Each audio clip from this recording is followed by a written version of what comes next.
Okay, I'm sorry. Go ahead. No, I'm gonna do a clean and jerk. We'll see between 6 or 8 minutes set, and I'm gonna try to go. I'm trying to go 8 reps per minute until I feel I need to slow down a little bit, and then I'll probably go to 7 reps a minute. If I need to, I'll drop down to 6 reps. Cool. A minute. 15 seconds.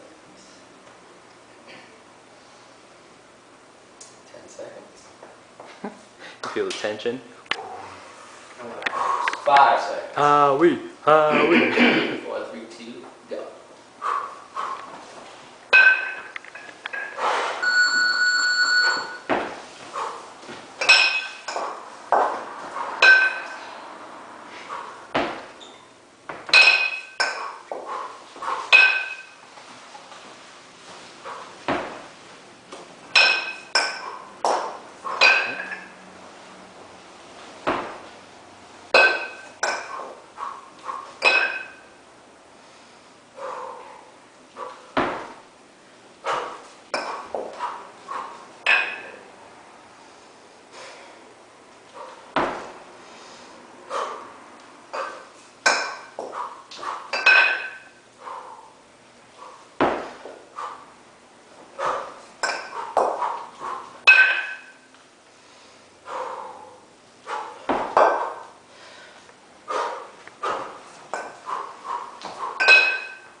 great, huh? Were you zoning at some point? It seemed like you're just like totally... Your form did not change the entire time. Yeah, that was pretty cool. 62 reps. 62 reps, wow. All right, do it again. No. Damn. 8 minutes? That was great stuff. I was going to say the same thing as you. That your form Didn't change. flawless the whole time. Did Your not form change. didn't change once. I had to slow down the last 2 minutes. Yo, I saw you rest. That's awesome. That's pretty fun. So you have to hit 60. 61 in 10 minutes to make rank. So that was 62. That's good, man. So you're good. Hopefully. Yeah, Yeah, I'm good for rank 1. good. How long did it take you to work up to that? Like we were saying, I had surgery last year. I tore my tricep tendon. So I really started middle of September last year. That's impressive. I And it's can't been great, do it's been consistent, since then, Yeah. for the most part. Good job, man. Thanks. So I probably could have went, if I slowed it down, I could have finished 2 more minutes and got maybe slowed to 6 reps the last 2 minutes. Is that the weight you've been using too? Is that? Yeah. Yeah. For the second one, I'm going to go heavier. Really? So for that though, to make rank, I only need about 35 reps. So I can go slower. Is that the next step up from these? The next weight up? 2 more. Jesus. In the 16s, then you typically go 20s, and then 24s, Right. and then the next one's 32s, which is like professional. Now that is, so that would be a workout for you. Like if you were... Yeah, this is different. Like today, I'll do cardio tonight, Okay. and that'll be it. Yeah, yep. Like I said, early in the week, like Mondays, I'll do 3 short sets, and they'll be different weights. Like I'll go 3 different heavier kettlebells, Okay. maybe 90 seconds each. Each, right. Then What was Wednesday, it? What was this? I'm sorry, the 6 These are minutes. 16 kilos. I mean, the cycle, was there a name for this? Oh, this is called long cycle. Long cycle, I'm It's sorry. essentially clean and jerk. Gotcha, We okay. call it long cycle. Okay. The complement short cycle is just the jerk. We got it clean. They'll call that short cycle. So what do you find, you know, so you're doing this long cycle, right? Yep. And you know you have to hit a certain reps or within an amount of time, right? If you want to make rank. If you want to make rank. Now- Otherwise, you're just competing against the people on the platform next to you. Okay, so what do you find yourself, like what is the first challenge that you get? Is it fatigue? Is it the mental challenge? Is it, you know? Well, fatigue starts to set in pretty quick. Okay, And then you start to really focus on breathing. okay, And then the mental aspect kicks in. Like I said before, my new mantra now is if I can keep breathing, I can keep moving. So even those last 2 minutes were tough for me. Because actually this set, I've never gone at this straight pace like I really? have today. I usually alternate. Like last weekend I did, first set was 7 reps a minute, 8 reps, 7, 8, 7, 8. I staggered it. Right, Here I went 8 reps straight for the through. first 6 minutes. Shit. Then I dropped down to the 7 and 7. So that was you know, a good for me. But yeah, the last 2 minutes were getting. Now I was getting tired, Okay, and all I say is if I keep breathing, I can keep moving. So I just focus on breathing. gotcha. And let the movements take care of themselves. Once you do it enough, I imagine when you fatigue like that, you can lose form pretty quick, right? you can. You know? But the breathing will help you. Yeah. It just, that focuses you breathing. Right. And as you know, I'll teach too.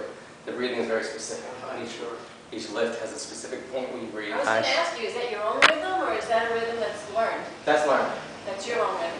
Well, it's taught by the Russian coaches that I Okay. train with. That's how. And there are different ways to do it, and different coaches teach a little bit different technique. So this is the technique that, from the few that I've studied with, that I like. It works for me, and I think it works for most people. So it takes a little bit to get used to, especially in the beginning because you're exhaling constantly. Yeah, I would think you'd hyperventilate. You actually don't. The whole theory behind it is that you develop a steady stream of oxygen flow to the muscles. So you don't fatigue and you don't get the lactic acid buildup. But you're like a train, you're just straight through. So it's just steady flow. It's sort of like yoga, you gotta keep breathing. Yeah, you You can't. gotta focus on the breath. You can't hold your breath. I mean, particularly with the movements, you can't hold your breath when you clean a kettlebell.